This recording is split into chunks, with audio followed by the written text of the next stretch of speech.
कि हवे प्यार पूजा हवे प्यार ईश्वर। ही बात केहू न सोचे बिचारे कि हमनी के दुश्मन भइल बाटे दुनिया।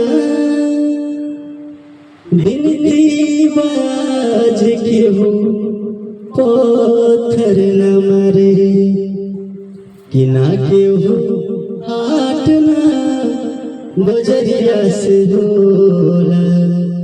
उमरिया के रोग नजरिया से होला कि उमरिया के रोग नजरिया से होला। कि ना कोनो जात पात पूछे ना जियरा सुनहिया सिंगार हो हर सवरिया से होला। कि ना केहू हाट ना बजरिया से होला। उमरिया के रोग नजरिया से होला। उमरिया के रोग नजरिया से होला।